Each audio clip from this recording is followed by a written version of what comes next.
नमः पार्वती पतये हर हर महादेव। चुनाव जीतने के बाद आज हम पहली बार बनारस आयल है।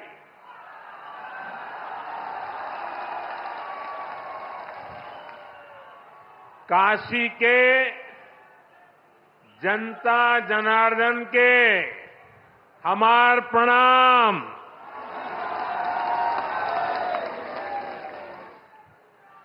बाबा विश्वनाथ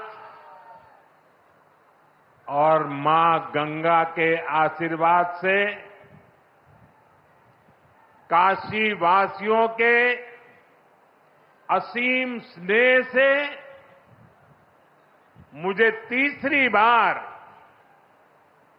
देश का प्रधान सेवक बनने का सौभाग्य मिला है। काशी के लोगों ने मुझे लगातार तीसरी बार अपना प्रतिनिधि चुनकर धन्य कर दिया है।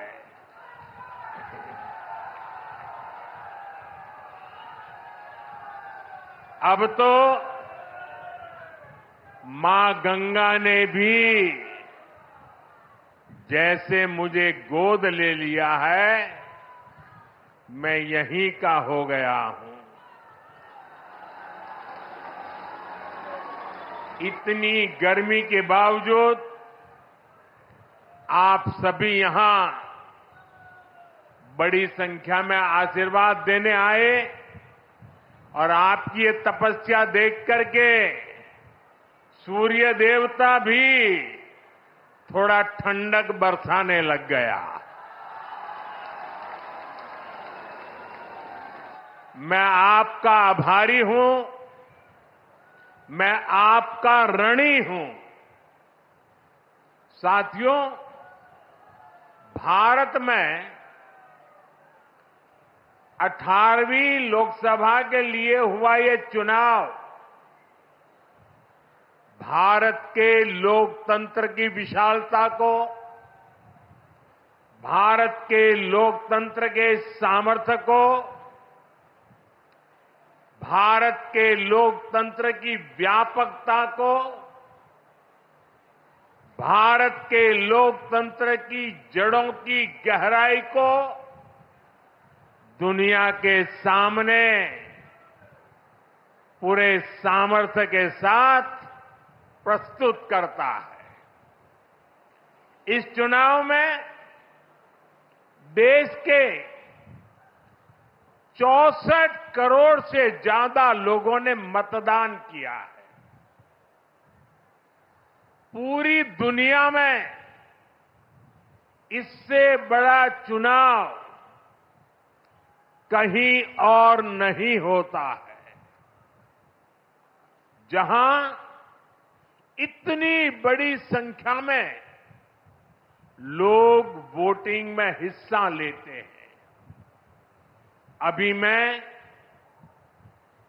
G7 की बैठक में हिस्सा लेने के लिए इटली गया था।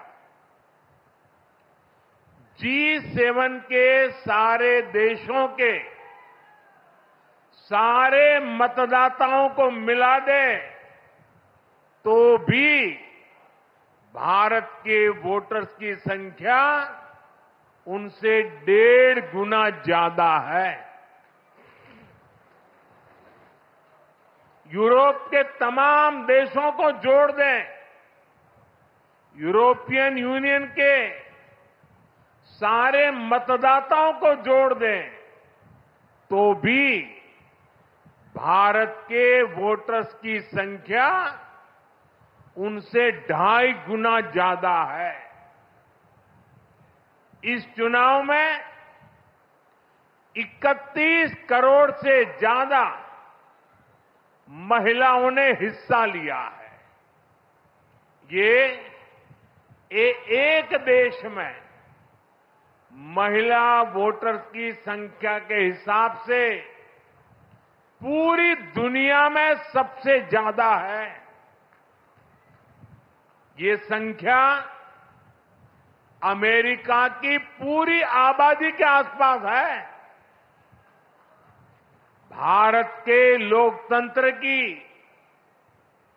यही खूबसूरती, यही ताकत पूरी दुनिया को आकर्षित भी करती है, प्रभावित भी करती है।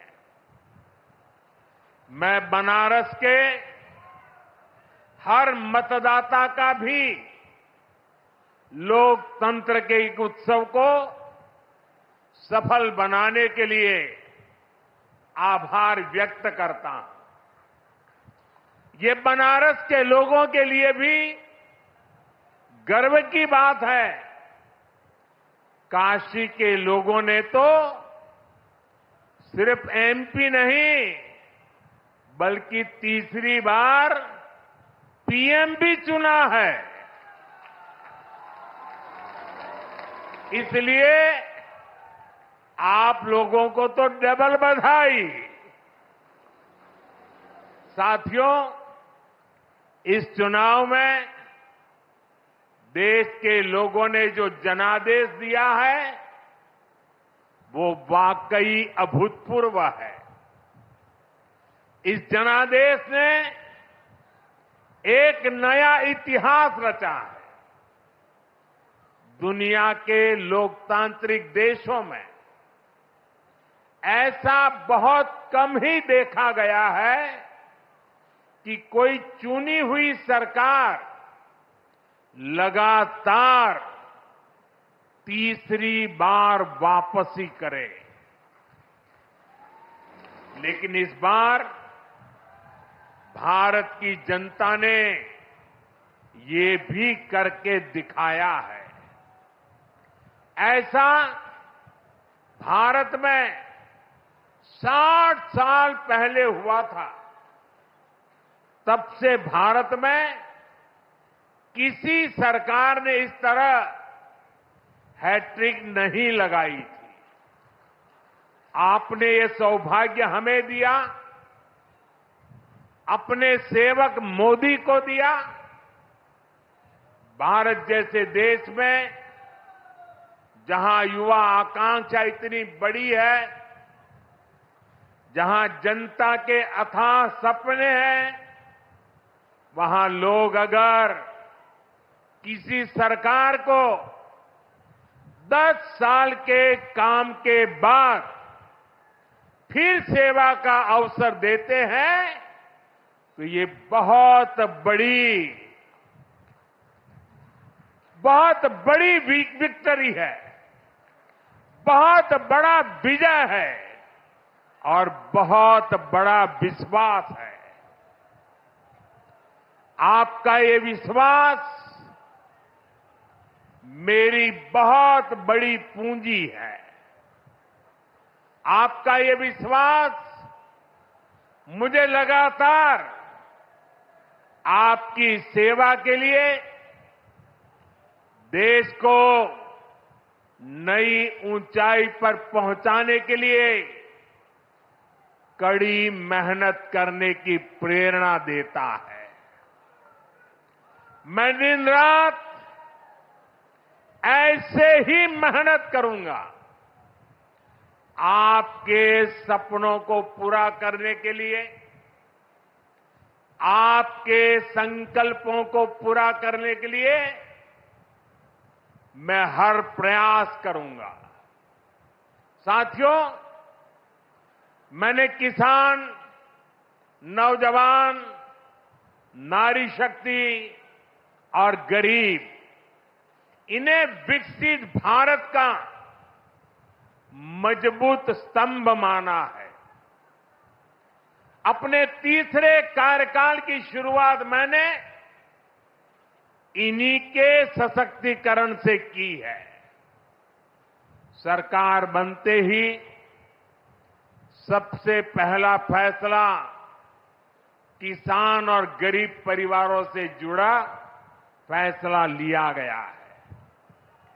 देश भर में गरीब परिवारों के लिए 3 करोड़ नए घर बनाने हो या फिर पीएम किसान सम्मान निधि को आगे बढ़ाना हो, ये फैसले करोड़ों करोड़ों लोगों की मदद करेंगे। आज का ये कार्यक्रम भी विकसित भारत के इसी रास्ते को सशक्त करने वाला है। आज इस खास कार्यक्रम में काशी के साथ साथ काशी से ही देश के गांवों के लोग जुड़े हैं। करोड़ों किसान हमारे साथ जुड़े हुए हैं और ये सारे हमारे किसान माताएं, भाई बहनें आज इस कार्यक्रम की शोभा बढ़ा रहे हैं। मैं अपनी काशी से हिंदुस्तान के कोने कोने में, गांव-गांव में आज टेक्नोलॉजी से जुड़े हुए सभी किसान भाई बहनों का, देश के नागरिकों का अभिवादन करता हूं। थोड़ी देर पहले ही देश भर के करोड़ों किसानों के बैंक खाते में पीएम किसान सम्मान निधि के 20,000 करोड़ रुपए पहुंचे हैं। आज 3 करोड़ बहनों को लखपति दीदी बनाने की तरफ भी बहुत बड़ा कदम उठाया गया है। कृषि सखी के रूप में बहनों की नई भूमिका उन्हें सम्मान और आय के नए साधन दोनों सुनिश्चित करेंगे।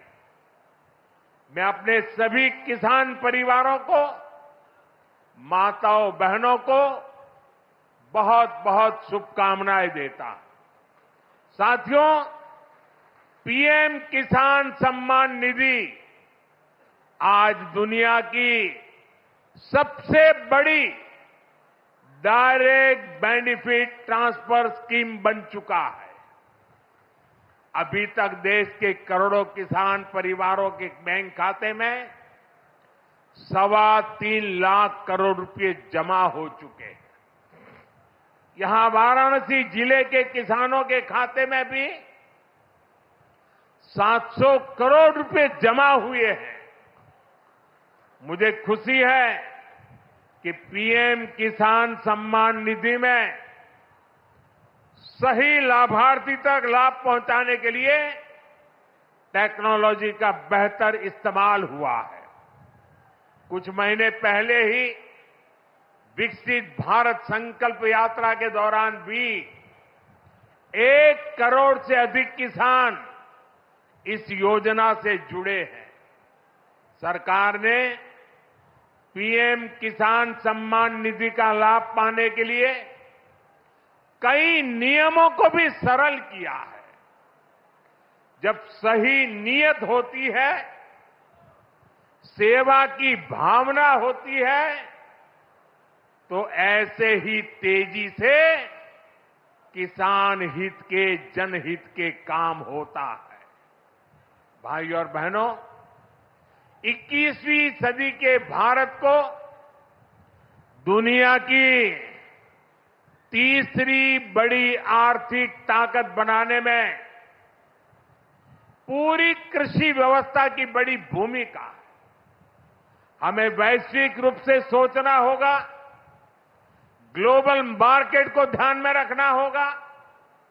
हमें दलहन और तिलहन में आत्मनिर्भर बनना है और कृषि निर्यात में अग्रणी बनना है। अब देखिए, बनारस का लंगड़ा आम, जौनपुर की मूली, गाजीपुर की भिंडी, ऐसे अनेक उत्पाद आज विदेशी मार्केट में पहुंच रहे हैं। वन डिस्ट्रिक्ट वन प्रोडक्ट और जिला स्तर पर एक्सपोर्ट हब बनने से एक्सपोर्ट बढ़ रहा है और उत्पादन भी एक्सपोर्ट क्वालिटी का होने लगा है। अब हमें पैकेज फूड के ग्लोबल मार्केट में देश को नई ऊंचाई पर ले जाना है और मेरा तो सपना है कि दुनिया की हर डाइनिंग टेबल पर भारत का कोई न कोई खाद्यान्न या फूड प्रोडक्ट होना ही चाहिए। इसलिए हमें खेती में भी जीरो इफेक्ट जीरो डिफेक्ट वाले मंत्र को बढ़ावा देना है। मोटे अनाज श्री अन्न का उत्पादन हो, औषधीय गुण वाली फसल हो या फिर प्राकृतिक खेती की तरफ बढ़ना हो, पीएम किसान समृद्धि केंद्रों के माध्यम से किसानों के लिए एक बड़ा सपोर्ट सिस्टम विकसित किया जा रहा है। भाई और बहनों, यहां इतनी बड़ी संख्या में हमारी माताएं बहनें उपस्थित हैं। माताओं बहनों के बिना खेती की कल्पना भी असंभव है। इसलिए अब खेती को नई दिशा देने में भी माताओं बहनों की भूमिका का विस्तार किया जा रहा है। नमो ड्रोन दीदी की तरह ही कृषि सखी कार्यक्रम ऐसा ही एक प्रयास है। हमने आशा कार्यकर्ता के रूप में बहनों का काम देखा है।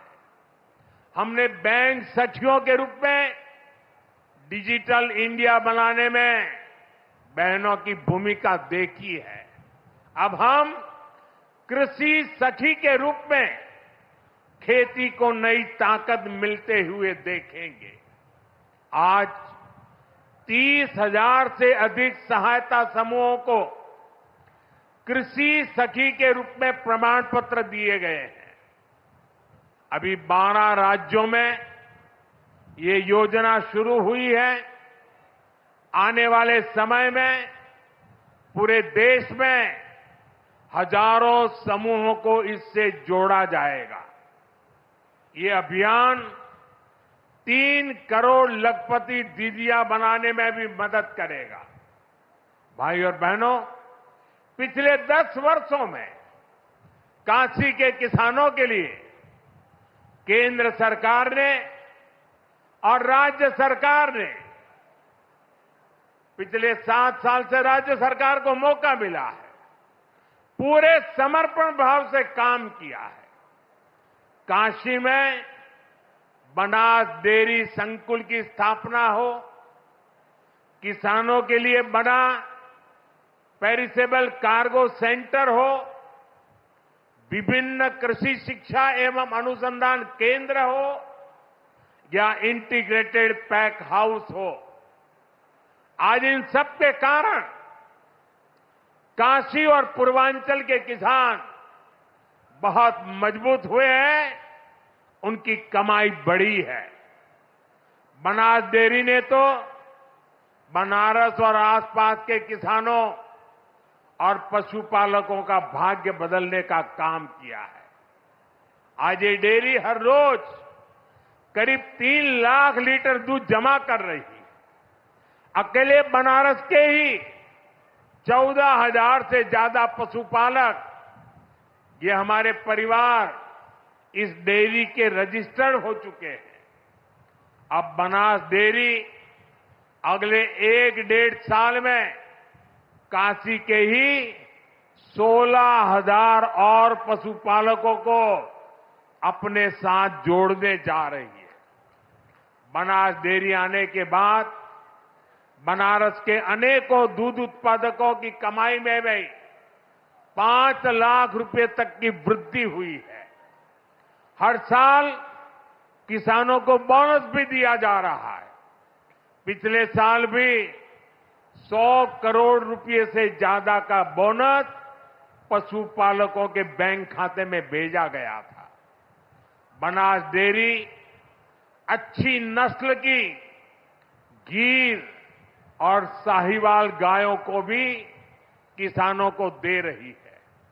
इससे भी उनकी आमदनी बढ़ी है।